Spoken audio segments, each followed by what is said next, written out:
জামালের টার্গেট, সেই হামজার হেডার, হামজার গোল। ব্রেভ নিউ বাংলাদেশ, সেই বাংলাদেশে হামজার গোল এবং এই স্টেডিয়াম এখন ফেটে পড়ছে। ফ্রন্ট পার্টটা দিয়ে তিনি আলটিমেটলি ট্রাইটা করেছিলেন।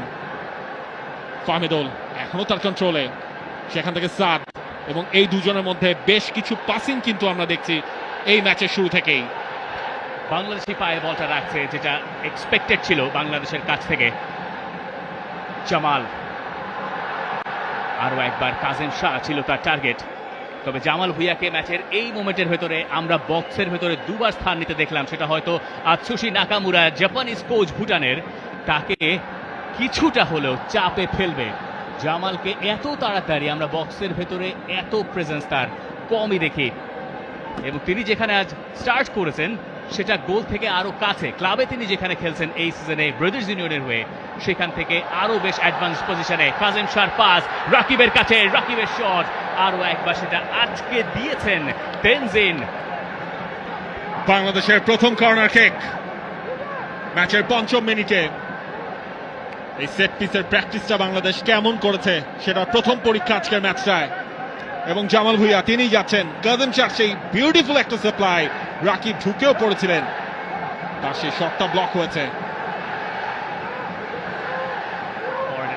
জামাল, সেখানে বাংলাদেশের সেন্টার ব্যাকে যেমন স্থান নিয়েছেন হামজা চৌধুরীও।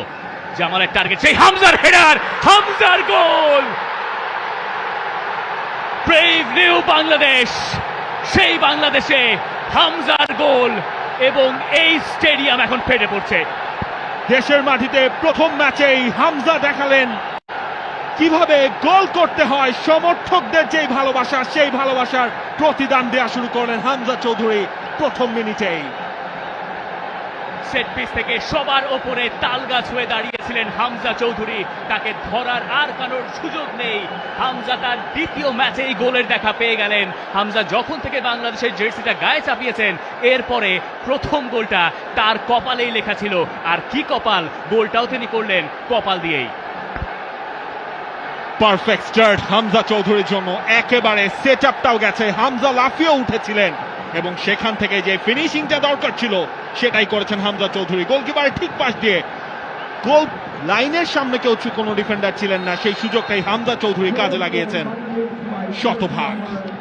ভুটান অবশ্য এই ক্ষেত্রে বেশ হতাশ হবে। সেট পিস থেকে যদি আপনি একজন ফুটবলারকে মার্ক করতে চান স্পেসিফিকলি, সেটা এই হামজা চৌধুরী হওয়ার কথা ছিল, কিন্তু সেই কাজটা তারা ঠিকঠাক করেনি। হামজা চৌধুরী তার মার্কারদের